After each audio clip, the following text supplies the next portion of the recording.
ফোনের এসএমএস বক্সটা আজও তোর কথা ভাবায়, তোর জন্য মনে ব্যথা তুই বুঝিস না হায়। কার জন্য আজ সাজো রঙের সাজ, মুস্কি হেসে বুকে টেনে চুল নাড়াও পাঁচ কাজ। সময় কাটিয়ে আমার খুবই ভালো লেগেছে। আচ্ছা তাই? আচ্ছা সাথী, তোমাকে একটা কথা বলবো ভাবতেছি অনেকদিন ধরে, কিন্তু ঠিক বলতে পারতেছি না। হ্যাঁ বলো, আমি তো তোমার সব কথাই শুনতে চাই। আর লুকিয়ে লুকিয়ে কতদিন প্রেম করব? আমি তোমাকে বিয়েই করতে চাই। আচ্ছা এই ব্যাপার, আমি তো তোমাকে বিয়ে করার জন্য সব সময় প্রস্তুত, কিন্তু আমার ভাইয়া তো দেশের বাইরে থাকে, ওনাকে রেখে বিয়ে করাটা কি ঠিক হবে? শোনো সাথী, আমি তোমাকেই ভালোবাসি, তোমার ভাইয়াকে না। তুমি যদি রাজি থাকো তাহলে চলো আমরা আগামীকালকে বিয়ে করি। তুমি যদি ভাইয়াকে ছাড়াই বিয়ে করতে চাও, ওকে ফাইন, আমার কোনো সমস্যা নেই। ফোনের এসএমএস বক্সটা আজও তোর কথা ভাবায়, তোর জন্য মনে ব্যথা তুই বুঝিস না হায়। কার জন্য আজ সাজো রঙের সাজ, মুস্কি হেসে বুকে টেনে চুল নাড়াও পাঁচ কাজ। আজকে আমি অনেক খুশি, কারণ তোমার আমার বিয়ের বয়স 1 বছর হয়ে গেল। আজকে আমাদের প্রথম বিবাহবার্ষিক। আমি না ভাইয়াকে খুব মিস করছি। আজকে যদি ভাইয়া আমাদের সাথে থাকতো আমার খুব ভালো লাগতো। তুমি তো জানোই সেই ছোটবেলা বাবা মা মারা গেছে, আর সেই ছোট থেকেই ভাইয়া আমাকে বড় করেছে। সাথী, আজকে কান্না করার দিন না, আজকে আমাদের বিবাহ বার্ষিকী। আর আজকে এই দিনে তোমাকে অনেক বড় একটা সারপ্রাইজ দেবো আমি। যাই হোক, আজকের দিনে আমি ভাইয়াকে মিস করে চোখের পানি ফেলতে চাই না। আজকে আমাদের বিবাহ বার্ষিকী, আর আজকের এই দিনে তোমাকে আমি অনেক বড় একটা সারপ্রাইজ দিব। তুমি অনেক খুশি হয়ে যাবে আমার সারপ্রাইজ দেখে, বুঝছো? তার মানে এটাই তোমার সারপ্রাইজ? আরে না, কি বলো, এটা কোন সারপ্রাইজ এলো? আসসালামু আলাইকুম স্যার। বসেন। সাথী, এই তোমার সারপ্রাইজ। ওনাকে চিনো? আরে না, আমি ওনাকে চিনবো কিভাবে? কে উনি? না স্যার, আমাকে কেন চিনবে স্যার? আমি তো স্যার আপনার সামান্য একজন কর্মচারী স্যার। তুমি ওনাকে না চিনলেও আমি কিন্তু ভালোভাবে চিনি। উনি হচ্ছে তোমার ভাই।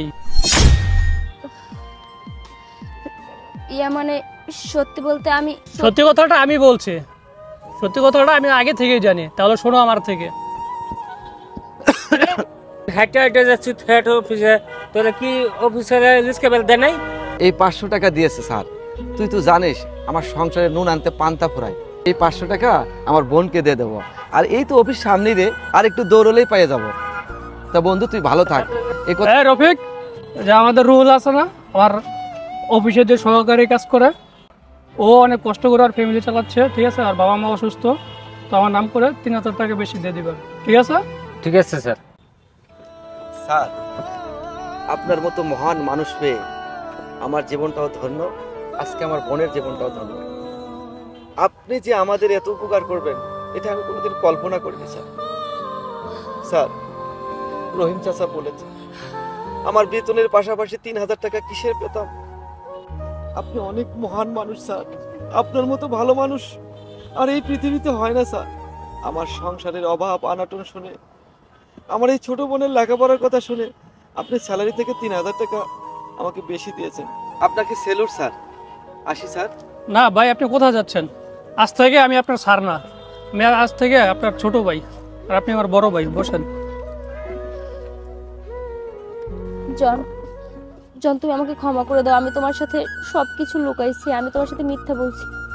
ভাইয়া, ভাইয়া তুমি তোমার ছোট বোনকে ক্ষমা করে দাও।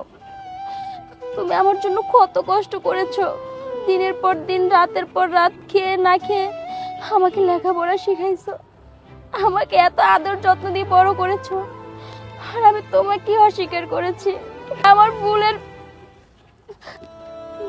ভাইয়া, ভাইয়া আমি জানি যে আমি যে ভুল করেছি সেই ভুলের কোনো ক্ষমা হয় না, তারপর আমি তোমার কাছে হাত জোর করে ক্ষমা চাচ্ছি। তুমি তোমার এই পাপী ছোট বোনটাকে ক্ষমা করে দাও। তুমি আমার জন্য কত কষ্ট করেছো, তুমি আজ পর্যন্ত বিয়ে করনি শুধুমাত্র আমার সুখের জন্য, আর আমি সেই কিনা তোমাকে এত কষ্ট দিয়েছি। এই ভাইয়া বিশ্বাস করো আমি ইচ্ছে করে দেইনি, কারণ এই সমাজের কিছু মানুষ আছে যদি জানে যে ভাই গরিব, ভাই অসহায়, ওই বউকে সুখে রাখে না, ওই বউকে দিনের পর দিন কথা শোনায়, ওই বউকে টর্চার করে। আমি শুধু আমার নিজের সুখটা ভেবে আমি তোমাকে অস্বীকার করেছি ভাইয়া, প্লিজ তুমি আমাকে ক্ষমা করে দাও।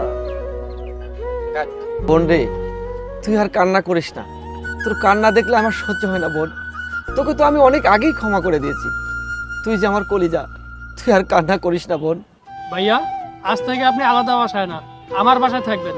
আমরা তিনজনে এক ফ্যামিলিতে থাকবো। তো যাই হোক ভাইয়া, ও আর ভুলটা বুঝতে পারছে, এবারের মতো মাফ করে দেন প্লিজ ভাইয়া। বন্ধুরা, এমন স্বার্থপর বোনকে কি করা উচিত ছিল অবশ্যই কমেন্ট করে জানাবেন। Thank you.